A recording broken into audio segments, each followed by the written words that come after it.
Elhamdülillahi Rabbil alemin. Elhamdülillahi hamden kesiren tayyiben mübareken fi kema yuhibbu Rabbuna ve yarda. Allahümme salli ala Muhammedin ve ala ali Muhammedin kema salleyte ala İbrahim ve ala ali İbrahim inneke hamidun mecid. Ve barik ala Muhammedin ve ala ali Muhammedin kema barakte ala İbrahim inneke hamidun mecid. Değerli kardeşler, hürmetli Müslümanlar, yine Allah Subhanahu ve Teala'nın izniyle görüşmeyi Allah Teala nasip etti. Bildiğimiz gibi Allah Subhanahu ve Teala dinler içerisinde İslam dini beğenip seçmiştir. Ve bu dinin təbliğatçısı olaraktan da Muhammed sallallahu aleyhi ve sellemi ta uşaqlığından ta dünyaya keçene kadar onu təbliğatındaki o mükemmel hayatını kamil şekilde hurafattan, esasdaki şirkten uzaklaştıraraktan Peygamberimizi büyütmüştür. Bildiğimiz ki Peygamber sallallahu aleyhi ve sellem hələ dünyaya gəlməzdən əvvəl onun nəsli deyək ki, İbrahim aleyhissalama dayanır. Yaxud da İsmail aleyhissalama dayanır. Və İbrahim aleyhissalamın hənif dini Ərəb yarımadasında olmaqdaydı. Hələ şirk ora gəlməmişdi. Orada hənif İbrahimin İslam dini, belə deyək ki, tövhid dini orada var idi. Sonra illər keçdikcə artıq o din unudulmağa başladı. Artıq orada küfür yarandı. Küfür o qədər yayıldı ki, hətta Kəbə ətrafında, indi bildiyimiz Kəbə ətrafında 360'a yaxın büt qoyuldu. Yəni, bu da bize onu bildirir ki, o zamandaki şirkin, xurafatın nə dərəcədə yayılması. Elə böyle Məkkə ətrafında elə Əl-Uzzə və Mənətə ətraflarında elə başqa ilahlardır. Hətta Səfa Mərvada, Səfada bir büt, Mərvada bir büt. Və bundan da əlavə hər kəsin də öz evində əlavə bütləri var idi. Yəni, bu da ona dəlalət edir ki, o zamanda şirk həddindən artıq yayılmışdı. Və İbrahim aleyhissalamın hənif dinindən isə o zamanda yəni belə sayılı kimsələr qalmışdı. O da Varaqat ibn Nufəl adlı birisi, yəni o nəsildən qalan bir kimsədəydi. Hənif dindən qalan bir kimsələrdən idi. Və bu zamanda da elə Peyğəmbərimiz dünyaya gəlməzdən əvvəl, yəni bildiyimiz kimi o fil hadisəsini hamınız eşitmişsiniz də, hamınızın bilirsiniz.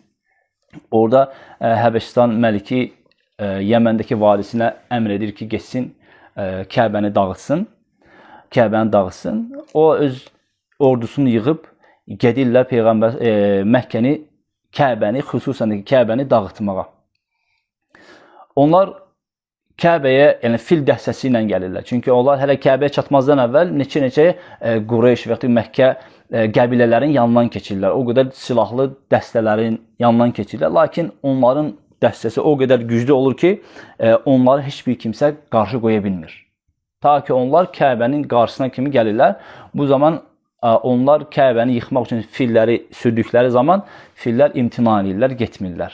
Nə qədər onları itələsələr də dağıtmaq üçün, lakin fillər bundan imtina edirlər. Bu zamanda Allah Subhanahu wa Taala o dəniz tərəfdən onları əbabil quşlarını göndərir və onları həlak edir. Bu ildə bu fil ilə adlanır.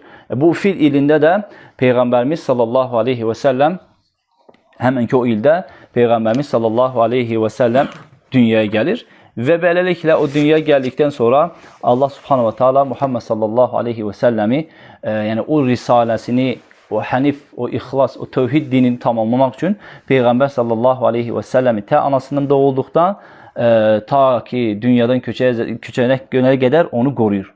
Bildiyimiz ki Peyğəmbər sallallahu aleyhi və səlləm elə ana bətnində olarkən atası Abdullah dünyasını dəyişir. Bu zaman onun babası Abdülmuttalib onu himayeye götürür. Çünkü onu görür, sevir, hoşu gelir. Yani bu da Allah Subhanahu wa Taala'nın o Peygamberimizin sevgisini onun qəlbinə qoyur. Bir müddət keçdikdən sonra yine o babası dünyasını değişir. Sonra yine onun əmisi onu öz kəfalətinə götürür və baxır. Beləliklə Peyğəmbər sallallahu aleyhi və səlləm ta risalə ona verilənə qədər öz həyatını yaşayır. Əlimizdə olan kitabda ilə bizə Peyğəmbər sallallahu aleyhi və səlləmin səhih sirasından bəhs edir. Bu kitab da bizə Peyğəmbər sallallahu aleyhi və səlləmin doğulduqdan ta dünyaya köçənə qədər o bütün həyatını, onun qatıldığı o döyüşləri, onun günlərini və onun səfərlərindən, bu şeylərdən bəhs edir. Yəni əlimizdə olan kitab, nə üçün bu kitabı seçdik? Çünki adı üzrə Sahih Siratun Nəbi sallallahu aleyhi və səlləm. Sirə bu mövzuda çox kitablar var. Bu mövzuda çox kitablar var. Lakin bu kitab həm müxtəsərdir, həm də ki, burada yığılmış mövzular, yığılmış mətinlər hamısı səhih olan mətinlərdir. Artıq burada bunu da yazan da elə Şeyx Muhammed Nasiruddin Əlbani bunu öz qələmi ilə yazmış və bu mövzuda olan bütün səhih rivayətləri burada cəm etmişdir. Aydındır. Biz bugün əsas kitab barəsində bir məlumat yığacağıq. Deməli, bu kitab əslində bu mövzuda belə deyək, Şeyx Albani rahimehullah gedir Dubaya gedir, orada Şərqə deyən yerə. Orada bir kitabxanada Xatəmin Nəbiyyin Muhammed Zəhra adlı bir kimsənin, ya Muhammed Əbu Zəhra adlı bir kimsənin yazdığı kitab əlinə keçir. O da ya 2 ya 3 cildən olan bu mövzuda yazılan kitabdır. Onu vərəqləyir. Orada çünki İmam Əlbani rahimehullah, yəni hədisdə mükəmməl kimsələrdən olub da və o kitabda gördüyü o zəif rivayətləri ona təsir eləyir. Yəni orada çox əlavə zəif rivayətlər və ya ki, mövzu olan, yəni uydurma hədislər olur. Və bu da Şeyx Albaninin elə bir qərara gətirir ki, yəni qərara gəlir ki, özü buradakı zəif hədislər çıxarsın, özü müstəqil şəkildə bu barədə hədislər yazsın. Bunu da yine Allah Subhanahu wa Ta'ala'nın izniyle, yani bu Hafız İbn Kəthir rahimehullah'ın hemen ki bu kitabında özünün yığdığı, İmam İbn Kəthir'in yığdığı rivayətləri çıxardaraqdan, onu belə deyək də, onun səhih ilə zəifini ayırt edərəkdən səhih Peyğəmbər sallallahu aleyhi və səlləmin sirası olaraqdan İmam Albani bu kitabı yazır. Və beləliklə burada İmam Şeyx Albani rahimehullah İbn Kəsirin yazdıqlarına çox düzəlişlər gətirir. Çünki bəzən insanlar sihhətinə və səhiyliyinə, zəifliyinə əhəmiyyət vermədən bir neçə mövzuları gətirirlər. Lakin Şeyx Albani həm yəqin ki uzun olmasın, həm də ki oxunan kimsələri artıq şək şübhə yaranmasın deyə səhih xaslaşdıraraqdan səhih rivayətləri gətirib bu kitabda cəm edib. Yəni, suya baxsın. Burada yenə də Şeyx Albani rahimehullah burada bu kitabı Allahın izni bizə oxumağımıza qədər, yəni bunu yazıb gətirmişdir. Yenə də Allah Subhanahu wa Ta'ala Şeyxə rəhmət eləsin, Allah onun günahlarını bağışlasın. Oxuduqca, faydalandıqca Allah Teala onun savabının artmasına, əcrinin çoxalmasına və bizim də öyrənməyimizi Allah Teala bizlərə nəsib etsin. Çünki yəni nə üçün siranı öyrənirik? Çünki insanın siranı, peyğəmbərimizin həyatını bilməsi mühüm məsələlərdəndir. Çünki biz müsəlmanlar bu şeylərdən daha çox qafil qalan kimsə. Amma ki müxaliflər yəni belə deyək, İslam'a müxalif olan bir toplum onu yıxmaq üçün daha çox bunun əhatə etdiyi bu məsələlər bizdən daha çox öyrənirlər. Lakin bizlər amma ki daha çox öyrənməliyik.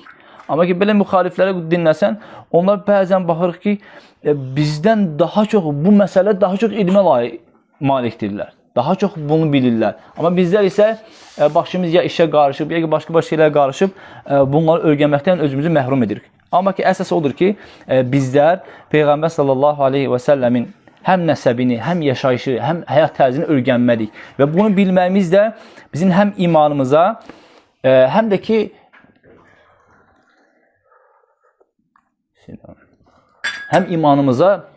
ki yəni bu Peyğəmbər barəsində olan onun keçdiyi o həyat tərzinə bildikdə bizim imanımıza təsir eləyir. Aydındır, biz belə rahat isti yerlərdə oturmaqla onlar, yəni bizim oturduğumuz kimi onlar elə İslamı elə bu tərzə, yəni bu vaxta qədər rahatlıqla gətirməyiblər.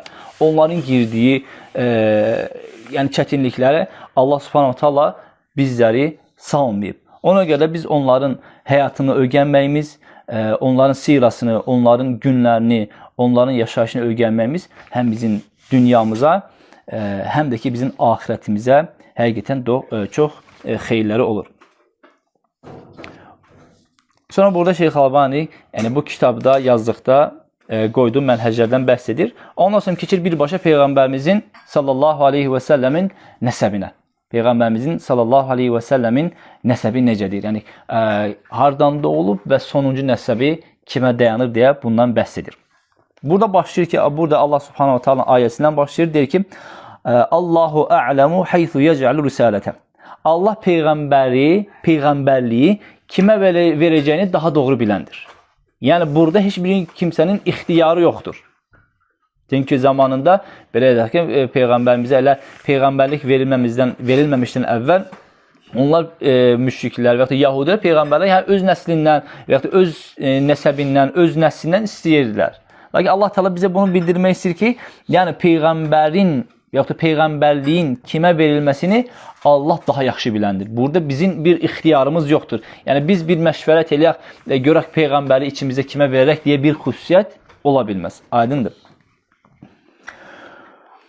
Sonra başlayırım ki, burada Peyğəmbər sallallahu aleyhi və səlləm nəslimədir ki, Ləmmə suləl Hiraqlı Məlik-i Rum Əbə Sufyan. Demə, Əbə Sufyan bir ki, Hiraqlı ilə daha yaxın olur. Hiraqlı ilə, daha, yəni Məlik-i Rumdan, Rumun padşahı ilə, Məliki ilə daha yaxın olur. Bu zaman onun görüşündə, müqabilində olduqda Hiraqlı Əbə Sufyandan soruşur. Yəni, Peyğəmbər sallallahu aleyhi ve sellem sifəti barəsində soruşur. Deyir ki, onun nəsəbi necədir? Yəni, sizin aranızda necə bir kimsədir o? Necə bir kimsə olaraq tanıyırsınız? Deyir ki, Əbə Sufyan deyir ki, o bizim içimizdə yəni, tanınmış nəsil əcabəti bilinən bir kimsədir. İnsanlar ola bilər ki, müəyyən bir yerə qədər nəslini bilir, ondan sonra bilmir. Deyir ki, amma ki, burada Hiraqlinin soruşmasına və Əbə Sufyanın deməsi ki, o da zu nəsəbin, yəni onun nəsəbi, nəsli kökü bilinəndir. Və həmçində Hiraqli cavabına deyir ki, beləliklə ki, hər bir peyğəmbər bilinmiş, yəni öz qövmündən çıxardılır.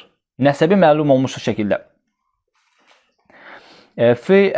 Sonra deyir ki, yəni Hiraqli deyir ki, o deyir ki, yəni nəsəblər içərisində, nəsillər içərisində ən gözəl, seçilmiş və şərəfli bir nəsildən çıxardılır. Yəni o nəsilində nə oğru, nə yalancı, nə fırıldaq olmur.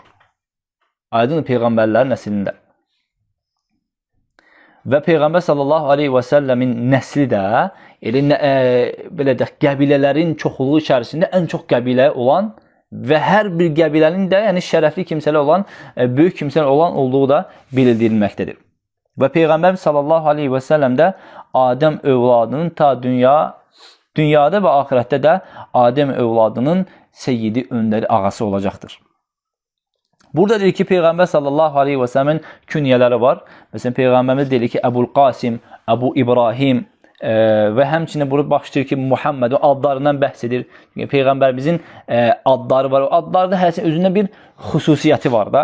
Aydın, məsələn, Əbul Qasim deyiblər, məsələn, Əbu İbrahim deyiblər Peyğəmbər. Həmçinin Muhammed, Əhməd, Vəl-Məhi, Əlləzi mühbihil kufur. Həmçinin Peyğəmbərimizin adlarından Əl-Məhi, yəni mənası odur ki, silən demək. Yəni, küfrü siləndir Peyğəmbərimiz sallallahu aleyhi ve sellem. Bu nə mənə gəlir? Yəni, Peyğəmbərlik verildikdən sonra, Peyğəmbər gəldikdən sonra zamanında olan küfür, o şirk, o asiliklər Peyğəmbərimiz risaləsi ilə onları yox edir.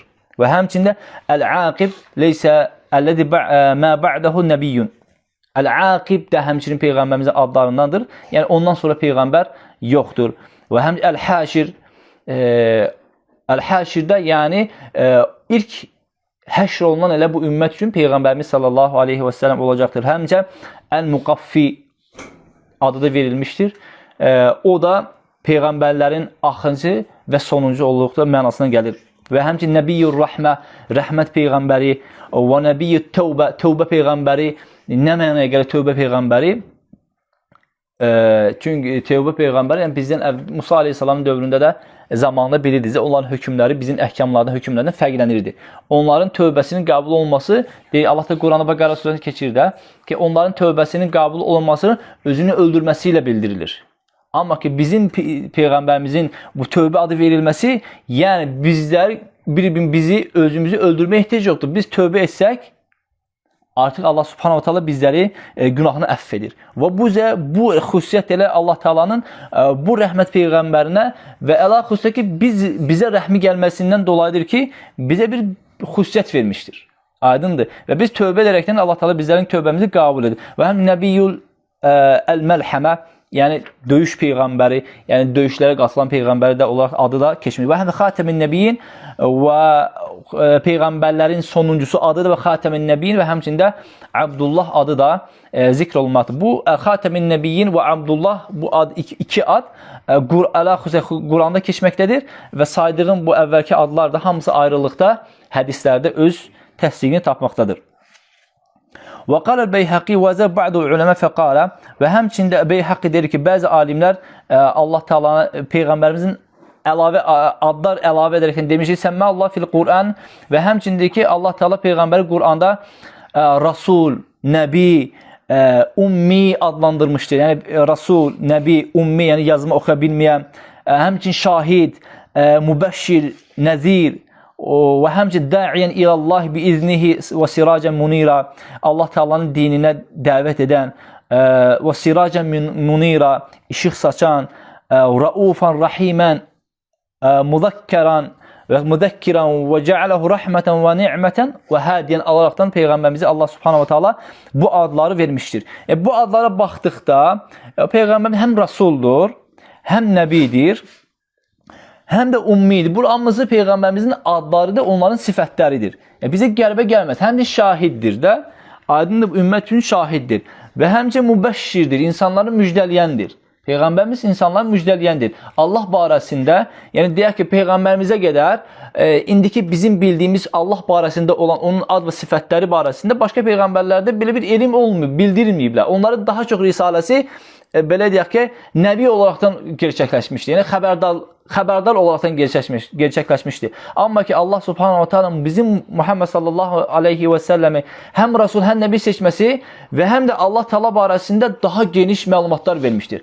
Ad və sifətlər barəsində bizə geniş məlumatlar vermişdir və yaxud da ki cəhənnəm barəsində daha geniş məlumatlar vermişdir. Bu yəni peyğəmbərimiz müjdə verəndir, mübəşşir və həm də nəzirdir, çəkindirəndir, öz qövmünü çəkindirəndir və çəkindirəndir, möhlət verəndir. Aydındır. Bəzi peyğəmbərlərin möhləti 3 gün olub. Və ya ki, bəzi peyğəmbərlərin möhləti müəyyən bir vaxt olub. Amma ki, peyğəmbərimizin sallallahu aleyhi və səlləmin biz ümmətə verdiyi möhləti, yəni ta qiyamət günə qədərdir. Xəbərdar edib, aydındır. Xəbərdar edib, müjdəliyib, çəkindirib, aydındır. Və həmçində insanları Allah Taala'nın dininə dəvət edən o peyğəmbərimiz. Aydındır. Bu dəvət üzərində, bu dəvət yolunda da səbirli olub, təmkinli olub. Səbirdən, hövsələdən çıxmayıb. Və bu dəvət etmək də bunu Allah Subhanahu taala və da'in ilallahi bi iznihi, Allah Taala'nın izni ilə Allahın dininə dəvət edən adlandırması. Əslində belə baxsaq ki, Allahın dininə dəvət etmək kimlərin işidir? Peyğəmbərlərin işidir. Nə üçün dəvət etmək peyğəmbərlərin işidir?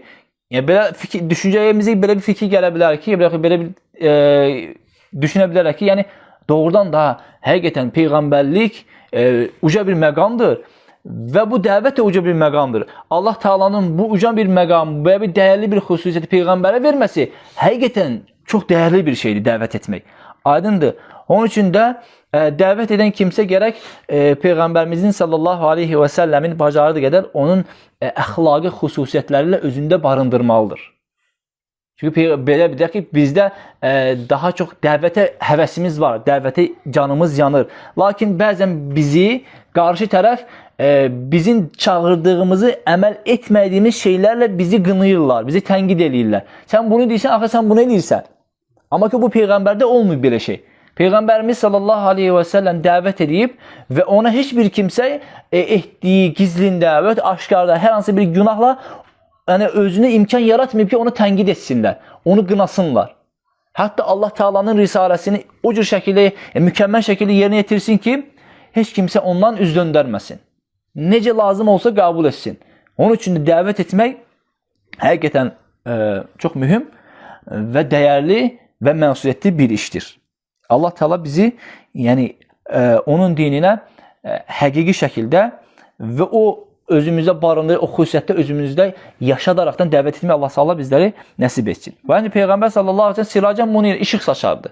Yəni zülmətlər içərisində insanlar zülmətdə idi. Həqiqətən insanı Allah Taala'nın tanımaması, bu kainatı kiməsə nisbət etməsi, həm yaratmaqda, həm idarəçilikdə, həm də ki insanların sonda həlak olması bu bir zülmətdir. Allah Taala deyir ki, Allah Taala onların deyir ki, gözlərini kör etməz də, lakin onların deyir bəsirətini kör edər. İnsanın bəsirət gözü kör oldusa, yəni həqiqəti dərindən görmədisə, əlbəttə ki, bu kainatın əbəs yerə yaradılmasını, insanın bu dünyada heyvan kimi və yaxud da ki, hər hansı bir bitki kimi yaşayıb torpaq olub yox olmasını deyəcəklər sonda. Amma Peyğəmbər sallallahu aleyhi və səlləm belə deyildi. Peyğəmbər sallallahu aleyhi və səlləm bizə Allah Taala barəsində xəbər verdi və s. Və həmçinin Peyğəmbərimiz ümmətinə qarşı rauf, rahim olubdur, mərhəmətli olubdur, qayğıkeş olubdur. Aydındır. Xatırladan olubdur və s. Sonra başlayır ki, Peyğəmbərimizin əsas nəsəbi budur ki, huva İbn Abdillah, İbn Abdülmuttalib, İbn Həşim, bu artıq Peyğəmbərimizin əsas nəsəbidir ki, Həşimi və həmcə İbn Abdülmənəf, İbn Qusiy, İbn Kilab, İbn Murra, İbn Kə'b, İbn Lu'eyyi, Qalib bin Fihr, İbn Məlik, İbn Nadır, bin Kenanət, İbn Xuzeymə, bin Mudrikə, bin İlyas, bin Mudar, bin Nizar, bin Ma'dib, İbn Adnan. Bura kimi məlumdur bizə. Bura kimi, yəni Peyğəmbərimizin sallallahu aleyhi və səlləmin sirası Ma'd ibn Adnana kimi sonuncu Adnandır. Burada artıq bizə səhih rəvayətə bura kimi çatır. Bundan sonra bizə o qədər də səhih rəvayətə gəlib çatmamışdır. Bildikcə burada artıq bunu hər bir kimsə gərək öyrənsin, bunu əzbərləsin.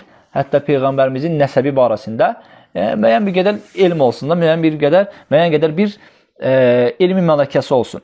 Və huva mevludu İsmail la məhalə. Bu da həmçinin də İsmail aleyhissalamın doğulmasıdır. Yəni İsmail aleyhissalamın nəslinə dayanır. Bildiyimiz kimi də İbrahim aleyhissalam, yəni bunu mütləq zikr etmək lazım ki, İbrahim aleyhissalam yoldaşı ilə uşağını qoyduqda, uşaq dünyaya gəlir, məsələn, zəmdən su çıxır, bilirsiniz də. Çünki heyvanı daha çox, belə deyək, səhra əhli, o əziyyətə bilən insanlar suyun harda olduğunu müəyyən bir işarələrlə bilirlər də.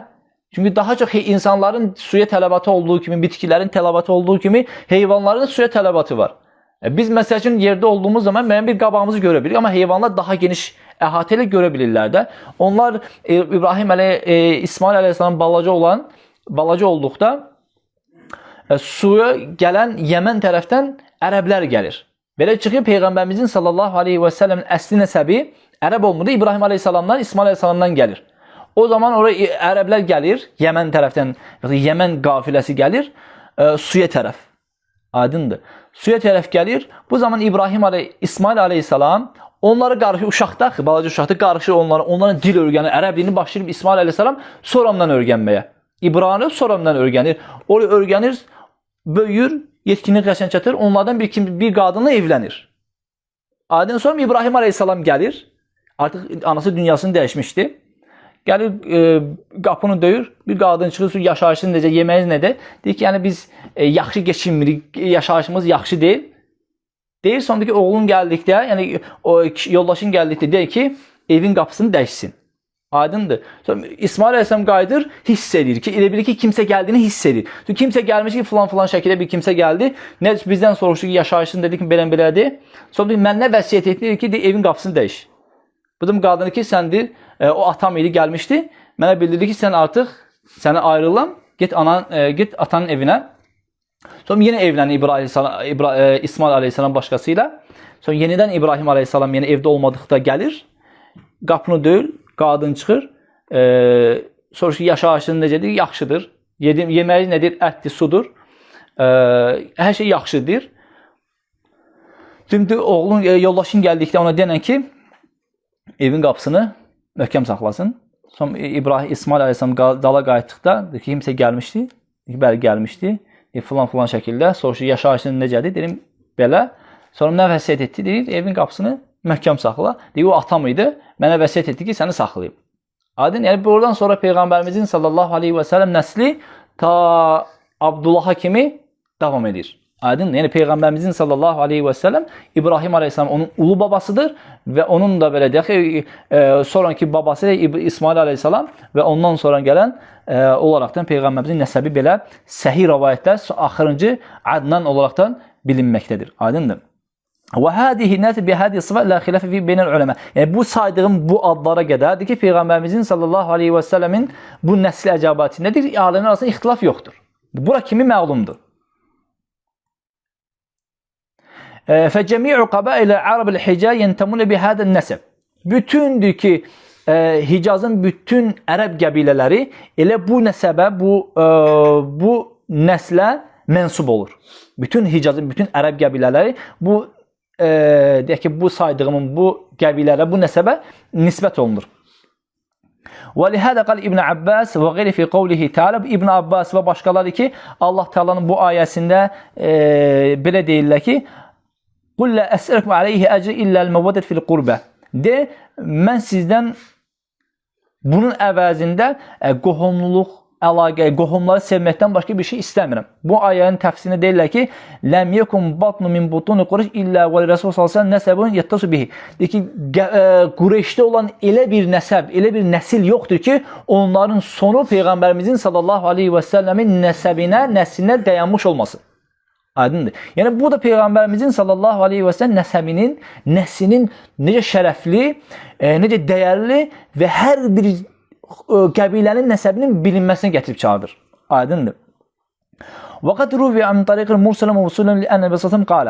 Başqa bir rivayətdə gəlir ki, Peyğəmbərimiz deyir ki, خَرَجْتُ مِنْ نِكَاحٍ وَلَمْ أَخْرُجْ مِنْ سِفَاحٍ. Mən deyir ki, halal nikahla dünyaya gələn bir insanım, zina yoluyla dünyaya gələn bir kimsə deyiləm. Min vələdə Ədəm ilə ən vələdəni əbi və ummi və ləm yusidni min sifəhə cəhilə şey. Ta anam atam məni doğduqdan ta Adəm əleyhissalamın gəlib, nəsəbim Adəm əleyhissalamdan ta ki anam məni dünyaya gətirənə qədər mənim nəslindən heç bir kimsə cahilliyə, əhlinin törətdiyi o pis işlərə toxunmayıbdır. Yəni nəslim heç bir zaman pis işlərlə tanınmayıb və yaxud da ki, pis işlər görən kimsə olmamışdır. Hətta cahilə dönəmində belə. Aydındır. وَهَذَا رَوَاهُ İbn Adi عَلَى Ali ibn Əbi Talib və səndə mursal ceyyid. Yəni bu hədis dedik ki, bu rivayətdir. Bu hədis yəni ən gözəl yeri də yəni həsən yerinə gəlib çıxır. Başqa bir zəif rivayət var, mövzudur, uydurma rivayəti. O deyir ki, burada İbn Abbasdan gətirirlər ki, Peyğəmbərimiz sallallahu aleyhi və səlləm güya deyir ki, İdəntə iləl ədnən əmsək. Peyğəmbər sallallahu aleyhi və səlləm nəsəbinin Adnana çatdıqda dənardı və deyərdi ki, kəzəbə nəsəbun. Artıq mənə də nisbət edən kimsə də yalan danışdı. Mənə nisbət edənlər Adnandan sonranı olmayanı deyən kimsə də artıq yalan danışdı.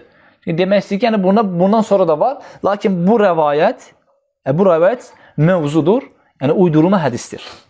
Aydındır. Bu kitabın elə İbn Şeyx Albani'nin, elə əvvəlki də Muhammed Əbu Zəhranın Xatəmin Nəbiyyin kitabında elə gətirdiyi rəvayət elə bu rəvayətdir.